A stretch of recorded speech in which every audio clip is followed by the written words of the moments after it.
In the Alien vs. Predator universe, few encounters hold as much value as a fight between the formidable Predators and the mysterious Engineers. The Predators have fought everyone from Batman and Judge Dredd to Superman and the entire Justice League. But a fight between Predators and Engineers is what I would pay to watch. While the existence of such clashes was hinted at in movies like Alien vs. Predator Requiem, it was in the comic Predator Fire and Stone that fans were granted a truly graphic and captivating exploration of a Predator's confrontation with an Engineer. In this article, we dive deep into the events of Predator Fire and Stone, dissecting the gripping battles and complex motivations that propelled a legendary Predator named Ahab to do some truly remarkable things, including forming an unhappy alliance with a human. So let this battle between brute force and technological mastery begin. Before we go into our explanation, we have a very small request. If you like our content, please support us by subscribing to our channel. This is a small click for you, but for us, it means a lot. Thank you, let's begin. Prelude to an epic battle. In the Fire and Stone series, Captain Angela Foster tricks her crew into going into LV-223, the resting place of Weyland's ship Prometheus. She tells her crew that it was simply a routine salvage mission, but in truth, she wanted to find out what happened to Sir Peter Weyland and his crew. Of course, she and her crew uncover horror that's beyond anyone's imagination. Seeking the right opportunity and window, the security officer Galgo Helder escapes with a patrol ship named Perseus. But as he starts his journey towards Earth, he remains blissfully unaware of a predator that had entered Perseus, and the legendary hunter named Ahab was seeking an engineer weapon that Galgo had previously stolen. Now, a day after the events of Alien vs. Predator Fire and Stone, Galgo, Higgins, and Piper, the three men who deserted Captain Angela Foster and her crew, wake up from their cryosleep. Galgo explains the real reason why he had to detach Perseus from Geryon, the Armada. So, they had captured Francis Lane, a scientist who did some despicable things with his only friend, Eldon, a synthetic. Eldon was injected with black goo, an extremely potent and volatile mutagenic substance that turned him into a monster, someone who could take on just about any threat. We have explored Eldon's entire story in one of our videos. I'll leave you a link in the description. It will also help you understand most parts of the Fire and Stone series, so I suggest you don't miss it. Anyway, now Eldon was desperate for his revenge against Francis Lane, and would have killed anyone who stood between him and his target. So Galgo saved his own rear cheeks by escaping the scene. But of course, Galgo and his friends were in for a treat because Ahab was on board. Ahab hitches a ride to the battleground. Of course, they had to take care of this stowaway, whatever it was, but the issue was that they couldn't even use firearms as it could potentially destroy the entire ship. So Galgo insisted that only cattle prods be used. Piper decided to part ways with Higgins and Galgo, taking it upon himself to hunt down the stowaway. He wanted to track or trap the stowaway so that the other two could ambush it. During his search, Piper eventually came across the Cloaked Predator, a being that used technology and seemed like a hunter, which was much different from the insanely feral xenomorphs. After a fierce battle, Piper met his demise. He was torn apart into pieces by the Predator's devastating plasma caster shot. With Piper gone, Higgins demanded to know what the creature was that killed Piper. Galgo engaged Higgins in conversation while creating distance between them, until he abruptly shut a hatch between them. Galgo's intention was to use Higgins as bait for the Predator, who now appeared on Galgo's tracker within Higgins' vicinity. Galgo then manipulated the controls to open a separate hatch, causing an explosive decompression that sent Higgins hurtling into space, ending his life. Galgo believed that he had managed to take care of the Predator as well, but that overconfident and cocky fool couldn't be more wrong. Just as the airlock sealed once more, Ahab, the Predator, emerged from the shadows, revealing himself to Galgo with a leap from the overhead structure. And it's a surprise he didn't soil his pants. The two engaged in a fierce fight, but Ahab used his net gun to trap Galgo. Galgo was now facing an uncertain fate, and he could be as good as dead, but Galgo braced himself. To his surprise, Ahab used his wrist blades and sliced through the net, liberating Galgo. But why did he do that? Well, Ahab wanted to kill the engineer that was still alive on LV-223, and the only way to get there was through Perseus. But Ahab himself couldn't fly the human plane, so he needed Galgo's help. Ahab then grabbed Galgo's engineer rifle, pushing him aside. He activated his wrist gauntlet, projecting a holographic image of an engineer, and Galgo understood what I just told you. Ahab's search for the ultimate prey. Galgo struck a pact with Ahab, proposing a deal where he would guide Ahab to LV-223, the location of the engineer, in exchange for his own freedom. And the two were off to LV-223. Arriving at their destination, Galgo believed he had upheld his end of the bargain and bid a cheerful farewell to Ahab, wishing him luck in his hunt. Yet Ahab had different intentions, insisting that Galgo accompany him further. Of course, Galgo wasn't interested in dying on some strange moon far away from his home for no good reason, and wanted to leave LV-223 immediately. Unwilling to listen, Ahab firmly grasped Galgo's right arm, attaching a gauntlet that created a connection between them through a short-range laser device or a leash. Upon their return to the moon's surface, the duo ventured deep into the jungle and stumbled upon a pile of dead xenomorphs that Galgo had previously encountered on LV-223. It was strange for Galgo to see what he was seeing, because he knew exactly how vicious and deadly xenomorphs could be. Galgo and Ahab eventually encountered Angela, along with their fellow crew members Chris and Jill, who were still present on the moon.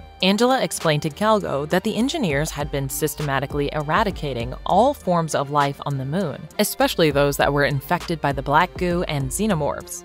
The clash of otherworldly titans. At the state of Angela and the surviving group, Ahab lunged forward with combat readiness, prompting Galgo to urgently shout at Angela to flee. Simultaneously, he yanked hard on the laser chain device that kept Ahab restrained. Angela swiftly directed Chris and Jill to head back to their camp, assuring them that they would catch up later. Curious about the predicament Galgo had brought to their doorstep, Angela confronted him with absolute frustration. Despite Galgo's attempts at sweet-talking, he received a forceful punch in the face for his past abandonment of Angela and her crew, which the man rightly deserved. Ahab observed the exchange from the background and probably understood that Angela and the other humans were not the enemy. Galgo then tried to explain why he did what he did and even seemed to suggest that Angela would have done the same, but clearly that was far from the truth. He then suggested that they could all find common ground to work together and be friends. He defended his decision to leave Angela and the other survivors on LV-223, claiming it was a necessary move. Angela countered by questioning if this was his version of a rescue, alluding to Ahab's presence. Galgo's response was a cryptic, "not quite," leaving Angela curious about his true intention. As Galgo inquired whether the aliens had ventured into the cave where the humans were now dwelling, Angela informed him that they hadn't. Curiously enough, the creature seemed to avoid the cave on the mountain,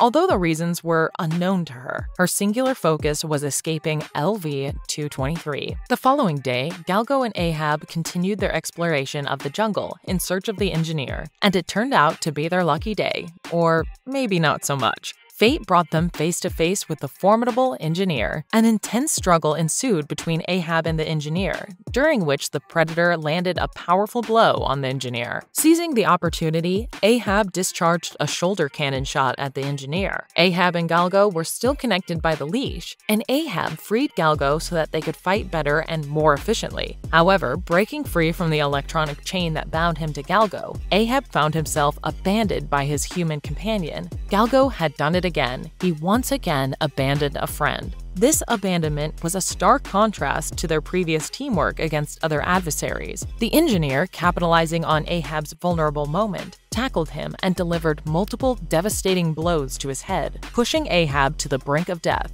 But that's not all. The engineer broke one of each of Ahab's arms and legs. That must have hurt. So, you see, the engineer was clearly winning this fight, and it would have been easy for him to kill Ahab. What I mean is, if there's a question of who would win a battle between an unarmed engineer and a fully armed predator, the engineer would win. However, that's not quite what happened in the comic. Meanwhile, Galgo, who had retreated deeper into the woods, understood the gravity of his situation. He recognized the predator's need for assistance in order to survive the perilous ordeal. But that's not all. He also knew that if the engineer managed to kill Ahab, Angela and the other humans would be the next target. And even though Galgo was a draft pick, he knew that he could not let Angela die because of something he did. Thus, he rushed back to aid Ahab, who was clearly in dire straits. As the fight continued, the engineer appeared to gain the upper hand due to his physical superiority over Ahab. Despite his weakened state, Ahab managed to limp away into Perseus and lured the engineer inside the ship. Ahab lodged a spear deep into the engineer's chest, yet the engineer proved that he was a sink for incoming damage and pulled out the spear from his chest. This guy was determined to continue the fight. In the midst of this clash, Ahab initiated his self-destruct device, setting the countdown in motion. Normally, that's what a predator would do in a situation where death was imminent. Dying at the hands of your enemy is considered a serious dishonor in the predator society, and Ahab didn't want that for himself. As the engineer closed in to finish off Ahab, Galgo reappeared on the scene, much to Ahab's surprise. He shot the engineer in the chest using the engineer rifle that he had received from Ahab. Galgo's intervention incapacitated the engineer temporarily, providing the opportunity for Ahab and Galgo to escape the ship. With the self-destruct sequence activated, Ahab and Galgo managed to flee the Perseus before the ship detonated, causing a massive explosion that marked the end of their perilous encounter. Following the fiery spectacle, Ahab returned to the wreckage of the Perseus. Amid the debris, he located the engineer's corpse and pulled out his skull and spinal column to keep as trophies. Lifting it triumphantly, Ahab let out a victorious roar. Honestly, I wouldn't be surprised if he had a heart-on. Galgo, now joined by Foster, Chris, and Jill, who arrived to investigate the explosion, expressed a newfound admiration for Ahab, but Perseus, their only ticket home, had been destroyed. However, Foster was slightly worried that the humans might just become the next target for Ahab, to which Galgo assured her that they were of little consequence to the Yautja. As Ahab departed the scene, Galgo remarked that Ahab had finally achieved his objective, and equated him to the original Ahab's age-old pursuit of Moby Dick. Engineer versus Predator, marvelous verdict. Determining the outcome of a fight between a predator and an engineer would largely depend on various factors, including the specific abilities, technology, tactics, and circumstances involved in the encounter. Both species are portrayed as highly advanced and formidable in their own right, and the outcome would likely be subjective to creative interpretation by the writers, filmmakers, or creators involved in the storyline. Predators are renowned for their exceptional hunting skills, advanced weaponry, and stealth capabilities. They often use a variety of advanced gadgets, such as the iconic cloaking device and their signature plasma caster, which allows them to target and neutralize enemies from a distance. Predators are also physically strong and skilled in hand-to-hand combat. Engineers, on the other hand, are depicted as a highly advanced and mysterious race, responsible for creating the xenomorph species in the Alien franchise. Given that we don't consider what David did in Ridley Scott's later movies, their technology, including their spacesuits and spacecraft, is far beyond human capabilities. While they're not typically shown in engaging in combat directly,